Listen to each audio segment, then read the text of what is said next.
So as some of you know, I have personally spent years educating Muslim apologists about the apparent fitra. Starting back in January of 2014, I responded to a video by a couple of Muslims from the London chapter of the international group known as IERA, on the claim that the belief in God was innate. Unbeknown to me at the time, this would become an epic of lies versus science. It was over claims about how science had supposedly proven said fitra, which I effectively buried in showing how neither of the two regularly quoted researchers, i.e. Justin L. Barrett or Oliver Petrovich, had published a peer-reviewed journal article presenting their research. Instead, Barrett had written a non-scientific book, which he had to clarify did not say a belief in God was innate, and Petrovich has stated she intends to publish a non-scientific book, yet keeps pushing it back year after year. Now, over the course of this epic confrontation, I noted my thoughts on why they likely chose to do so, including the severe conflict of interest induced by their acceptance of money from foundations wishing to prove the innate spiritual nature of humankind. However, all of that is irrelevant. The fact that is important is that, to date, not a single peer-reviewed study supports the claim of the fitra. And this long process has had a positive impact. People are actually taking the evidence I presented and destroying Islamic thought. One such example is my friend Rob from Speaker's Corner UK, who regularly visits Hyde Park in London, a place much like that scene from The Life of Brian where all the preachers gather, and he debates religious apologists. So when Rob came across these claims from none other than Subboor Ahmed, one of the three Muslims I'd personally responded to in the previous epic, Rob did the best he could in person before returning to the recorded footage to do a referenced breakdown of what had been claimed. And I'd like to pause the video here to just ask that you please go and check out his channel, as he offers a completely different style to mine, and a lot of his stuff is actually live. So don't just give the video link a try, but check out some of his other stuff. Yet in returning to the topic at hand, Rob has become rather swamped by angry Muslims, rather sore over the facts that the facts aren't exactly Quran friendly. But there was a specific comment in need of addressing publicly. User, and I hope I'm saying this correctly, Abu Muhammad Ali Al-Ansari, had the following to say about Rob's work and his usage of my videos. Hey Rob, I had a buddy of mine review the rest of your video and make a response. Response to Rob and atheist contentions in general. I have watched the whole video and gone through the links that Rob has provided. Here is my response. Firstly, I will acknowledge that Brother Subboor was indeed wrong on some issues.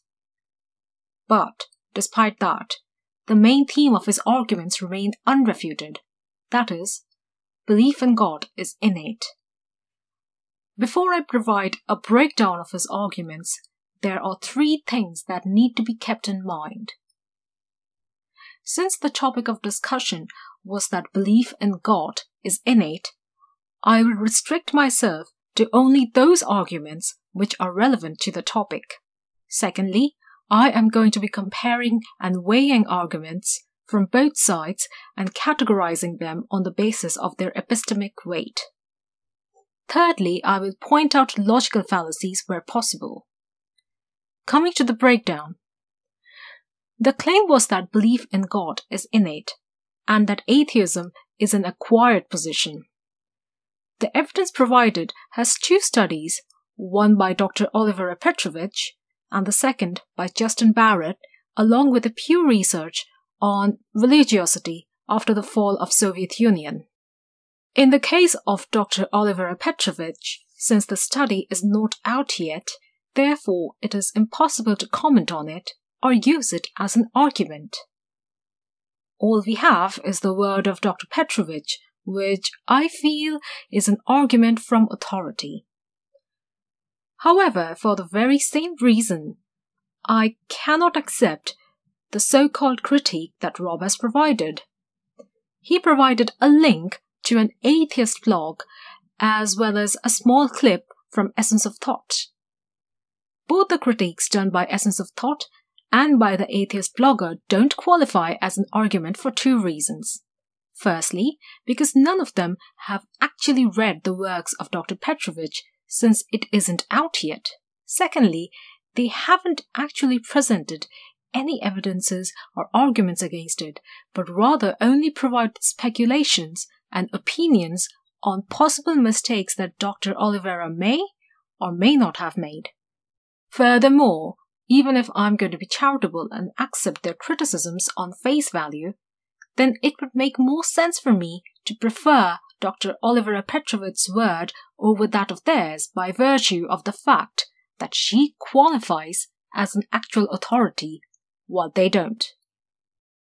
Isn't it rather telling how you first acknowledge that proclaiming Petrovich's apparent position is right without evidence behind it is an argument from authority, before you go on to do just that? Her opinion doesn't mean anything at all unless her research is not only published, but published in a peer-reviewed journal article of a high standard.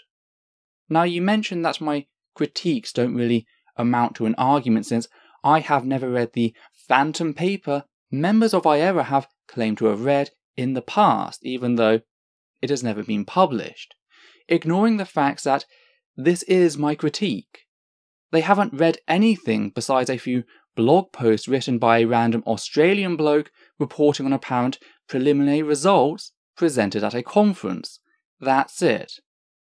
That's not how science is conducted at all, and the assertion that this is a published study which can be used as evidence for the claims of IERA is a blatant lie.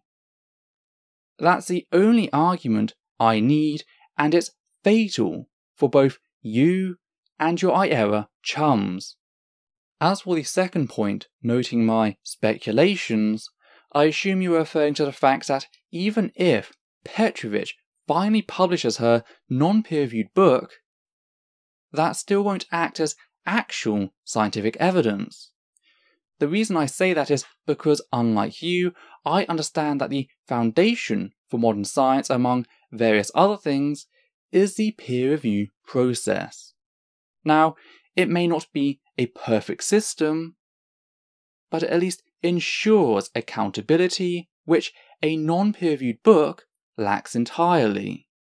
In a paper, she has to declare her conflict of interest in being paid to manufacture favourable results for the Templeton Foundation, as well as precisely lay out her methods of gathering data and her analysis. This is so her results are testable, i.e. repeatable and therefore demonstrable by a second party. It's a safety measure to ensure she hasn't simply cooked the books, and oddly enough, for someone who you believe has credibility, she seems to be doing everything in her power to avoid said security.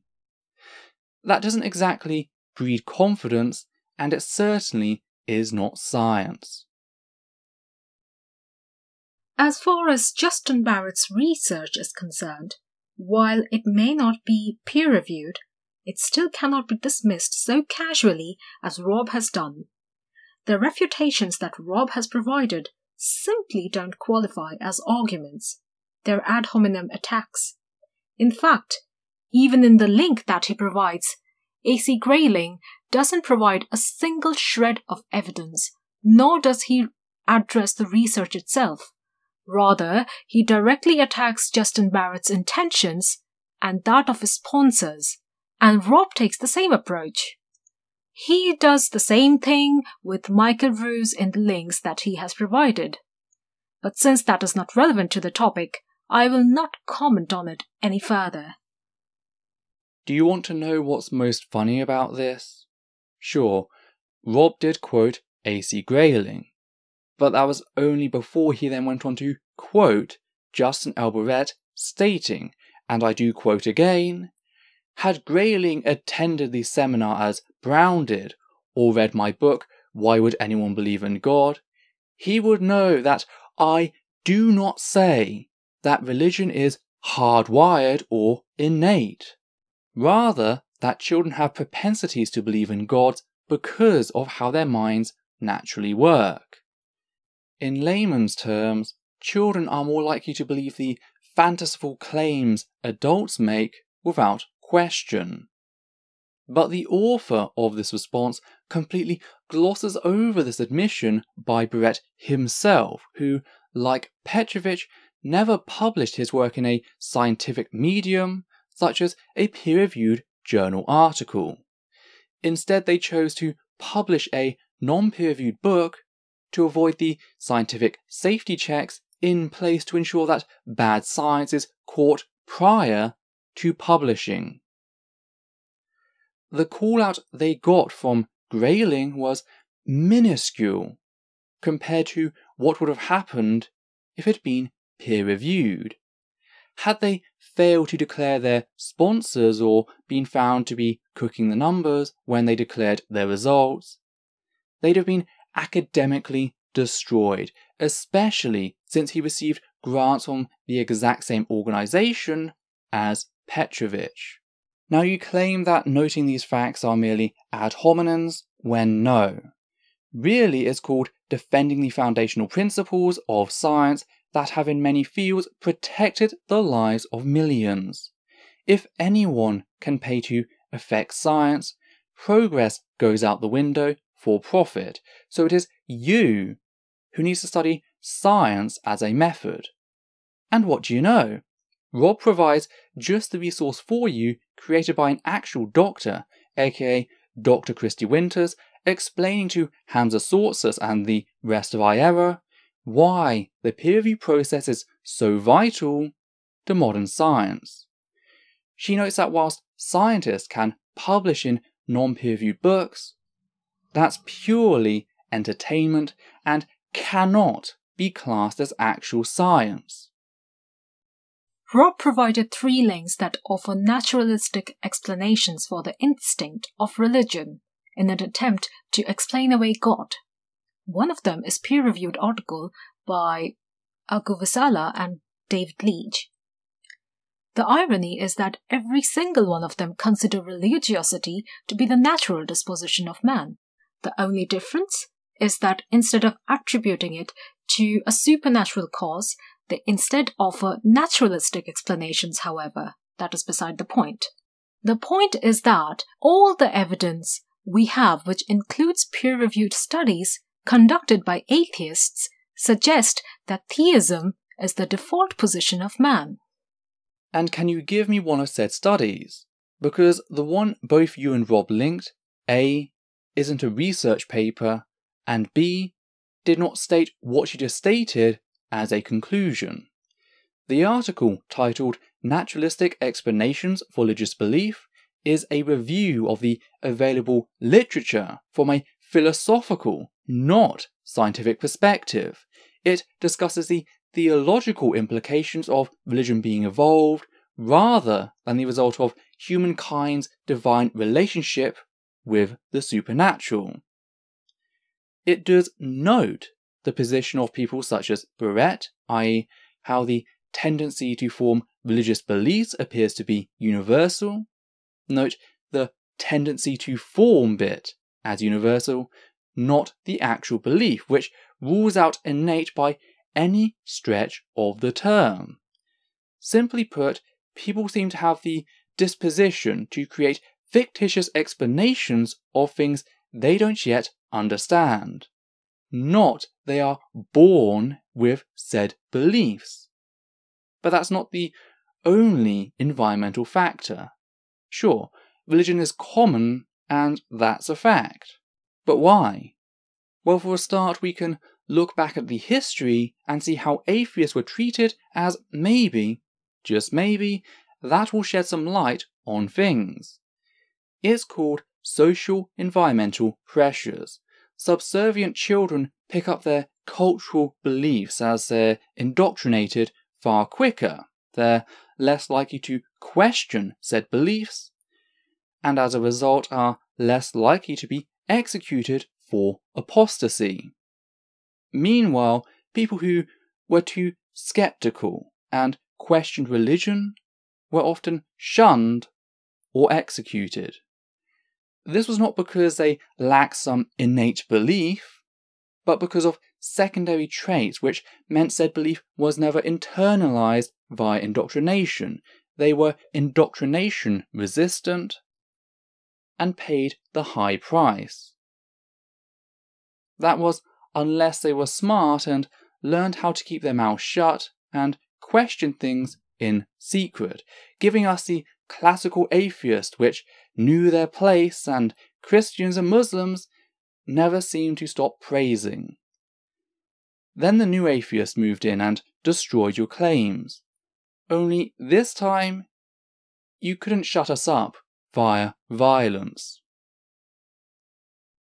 In response to this position, Rob actually presents only two pieces of evidence. The first is a link to an unknown atheist blogger, mentioned above, who actually doesn't really refute anything, instead only provides speculations on a study that he hasn't even read. And the second is a link to EssenceOfThought, who not only ignores the evidence but also asserts that atheism is the default position without providing a single piece of evidence for it, and instead attempts to disprove the theist in order to justify his position. Atheism is a lack of theistic belief. Ergo, if you have failed to demonstrate the innate presence of a theistic belief, aka the fitra, as you call it, in a single example throughout history, then the only conclusion we can reach is that said belief is not innate, and is certainly not universal. We have many atheists who were never indoctrinated, so never believed in God, yet not a single example of a person who never heard of God and yet still believed. What we do see is ignorant people making up mythical explanations for as of yet unexplained phenomena.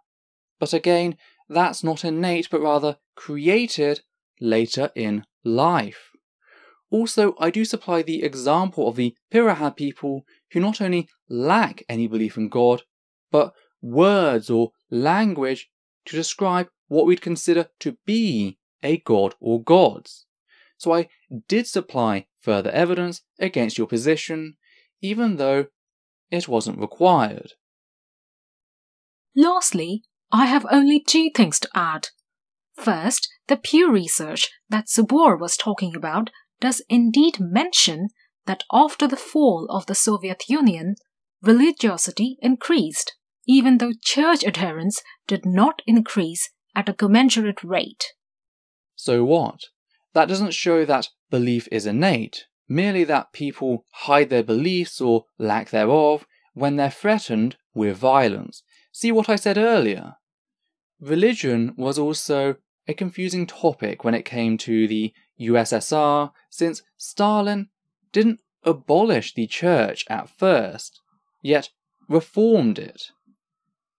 But either way, this is entirely irrelevant, so why Subboor Ahmed brought it up, I have no idea.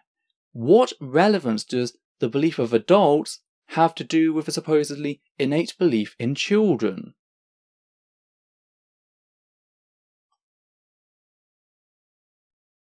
Secondly, in his video, EssenceOfThought mentions the existence of an atheistic tribal society in the Amazon rainforest called the Pirahã. If he had bothered to actually study them further, he would have realized that while the Pirahã don't believe in God, they do believe in the supernatural, and they do have a creation myth. Goncalves, an anthropologist who lived with the Pirahã for 18 months over a period of 8 years, documented this. Goncalves cites a striking story about the recreation of the world by the demigod Igagai after a cosmic cataclysm. In the beginning of the world, the first level immediately above that of the Pirahã was situated much lower than it is today. It was situated very close to the level in which they live. The moon, when it rose, appeared very low. One day at night, a man decided to shoot arrows at the moon. He climbed a high tree and released the arrow. He hit the moon in the middle, and its blood began to spurt. With all the blood that ran, the moon perished. The sky above began to fall. The men ran and cut long and thick tree trunks to support the upper earth that was descending upon them. They succeeded in avoiding the collapse, but not the darkness. The world became dark. All of the forest animals came close to where the Pirahã lived. Fearfully, they went to live atop the trees. The water of the rivers began to dry, and all of the fish, the forest animals, also went dead with thirst. Igagai, a demiurge, knew how to make fish and other animals. He had made many, but they inhabited the level above where the Pirahã lived. Igagai decided, therefore, to slowly bring the beasts to an intermediate level that was empty. He threw them, because he was afraid of breaking his arm with the heavy beasts. He threw the fish, but always missed the river, and the fish fell in the forest and died. In view of the situation, he created the boto, the Amazon River dolphin, and threw it in the river, teaching it at the same time how to create fish. Igagai told Pirahã not to prey upon the animals or the fish. It was necessary to wait until there was enough to eat. Igagai made another moon and made a small hole in the earth above, in the direction of the river above, so that enough water could fall into the Pirahã's level and fill the rivers below. Igagai made first the river Maisi and afterward the river Marmelos. During this time, the Pirahã fought a lot with other Indians in the region. They fought so much that all the men died, only leaving 3 women in the world. Igagai gave a fruit, dobahai, so they would become pregnant and have male children. The male children were born, only without a penis, so Igagai made a penis of straw. The women that were alone were also without fire to cook their food. They couldn't stand eating it raw anymore.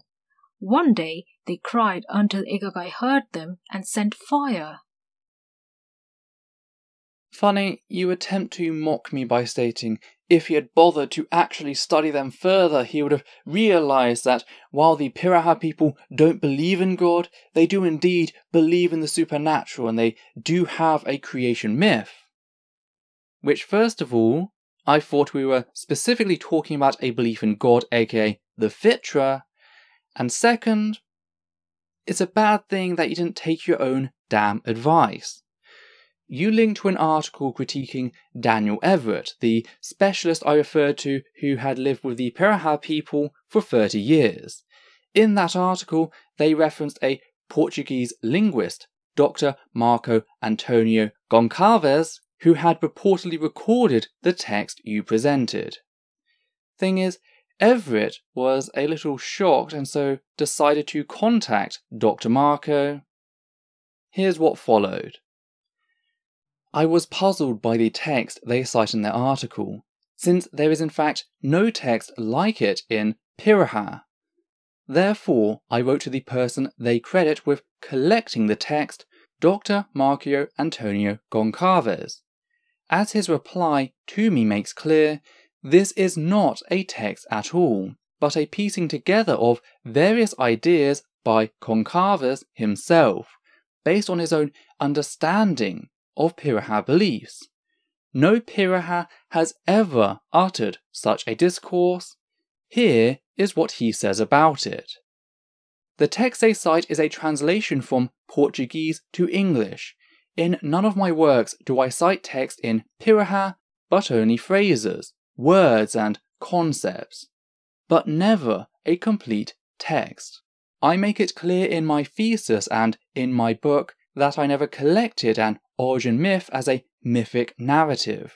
In reality, these are just fragments, pieces of stories that were collected from conversation, from questions and responses, and not a mythic text like you find in the majority of Amazonian cultures.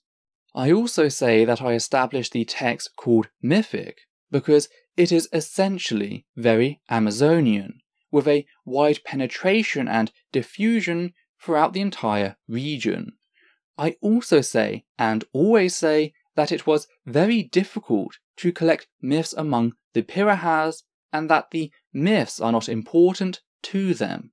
And for this reason, the most elaborate discourses are from dreams and discourses produced in spirit sessions, moments when the cosmology is made real by a logic of action in the world, because the ritual and the dreams are real experiences in the world in which these beings from other levels of the universe are connected by individual relations with the Pirahãs. And in a culture like the Pirahãs that values world experience and that values action, the mythic discourse appears from time to time through small fragments that seem more Amazonian in a general sense than Pirahã. And because of this, I believe that all the discourse about the world, where the ideas of the Pirahãs about the cosmos gain consistency, is in ritual and the dreams that are in fact lived experiences. It is this thinking that they elaborate via ritual discourse and dreams that would be the equivalent of myths in other Amazonian cultures. But an ineluctable fact is that the Pirahãs have no elaborate mythic discourse, evidently because they do not need myths and function very well without them. That is, they construct a cosmology without myths. Goncalves and I are in complete agreement here about the absence of myths. The text MP&R site is not a text at all, and Goncalves never claims that it is, but is rather a summary of his theory of Pirahã culture, piecing together bits he heard over the 18 months he was there from the mix of Pidgin Portuguese Pirahã that he was able to acquire. He admits that he does not speak Pirahã. What he says is by no means implausible. In fact, I too thought at one time that the Pirahãs had these beliefs, but they never emerge in their text or in their conversations, except when they are speaking to outsiders in the Pidgin Portuguese. My conclusion is that the Pirahãs are repeating back the amalgams of many of these stories that they have pieced together over the years from caboclo traders who share in the myths that pervade almost all Amazonian societies. These are not indigenous. However, when Goncalves talks about their spiritual practices and dreams, he is exactly right that whatever the Pirahãs say at this time is lived experience, what I call immediate experience.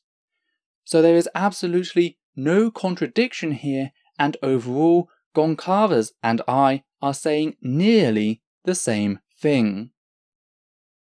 So in refuting my source who lived with the Pirahã people for 30 years and spoke their language, you call upon a person who studied them for 18 months, absolutely fine, but didn't speak their language and doesn't even claim what you and others have asserted they claimed. Honestly, how many times do I have to check your sources only to find out they completely disagree with what you assert? The Pirahã people had picked up snippets from elsewhere as well as possibly dreams. But due to the nature of their language, these outside beliefs hadn't made it into their culture successfully, their own language. That's why Everett failed to convert them as a missionary and as a result deconverted himself. If you don't get people whilst they're young and ignorant and corrupt them to at least respect theistic and religious belief as being reserved from questioning, they will never stop chipping away. In summary, Rob has failed to disprove or even present any argument or evidence against the position that belief in God is innate, while, in comparison, we have ample evidence in the form of studies conducted by atheists and theists, which include peer-reviewed studies that at the very least prove that the belief in the supernatural is natural, and all empirical evidence that we have so far appears to support this. Not only this, we have empirical evidence to refute the notion of tabula rasa that forms the rational foundation of modern-day atheistic belief. Therefore, not only do we have evidence for innatism or nativism, but we also have evidence against pure empiricism. That is, the belief that all knowledge is acquired by empirical means and that human beings are born as blank slates. The entire defense of modern-day atheism is dependent on maintaining the position that human beings are born without any innate mental content, and that atheism, that is, lack of belief in God or the supernatural, is the default position of man. In order to do this, they have no choice but to subscribe to empiricism, which ironically can be empirically disproven. Tell me, who said children were a complete blank slate? Just because they don't have an innate belief in God doesn't mean they can't have innate preferences, emotions, or involuntary responses any more than a lack of understanding around nuclear physics would mean the same. All it proves is that neither you nor the Quran have any idea as to the nature of reality and have lied from start to end. There's nothing about lacking theistic belief that requires tabula rasa. If that's what you believe, no wonder you absolutely failed to stand to the slightest of scrutiny. So comes to a close a new chapter in the Fitra epic, and I have to say the comments on Rob's video are entirely depressing. The fact that he went back and checked the claims made by an apologist and found not a single one stood to scrutiny is being termed cowardice, a common accusation surrounding apologetics. Speakers go and make claims and walk away. I will. I will. Because what do they go to show you? I don't need to play your game. You don't have an argument. You don't have an argument. You're a chicken. You're making claims and walking away.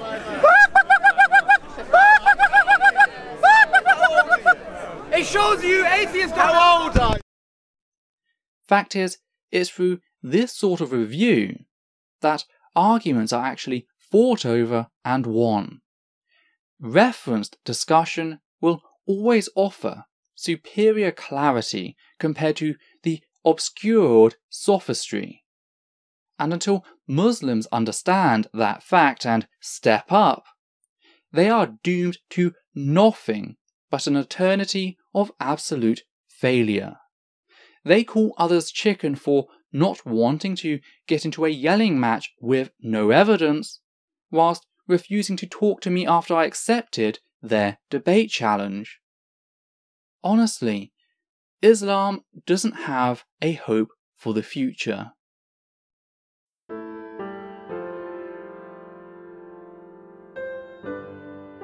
There are a few things which I'd just like to add here at the end of this video. The first is a massive thank you to everyone who has ever donated to me via Patreon. Your fantastic support has given me the ability to keep this channel going, and I hope to continue producing content in the years to come. Secondly, I would like to thank anyone who has ever interacted with this channel. Your shares, likes and dislikes, as well as your comments of both approval and disapproval, have ensured constant feedback, allowing me to improve my work. Last of all, I would like to express my desire that you treat any of the people displayed throughout the video with respect. Whilst it is true that ideas do not demand respect, and there are many in fact which deserve reprehension, we must be careful on how we tackle said ideas in ensuring we are not simply targeting the person. In short, be the compassionate side of reason. So take care, and I'll see you next time.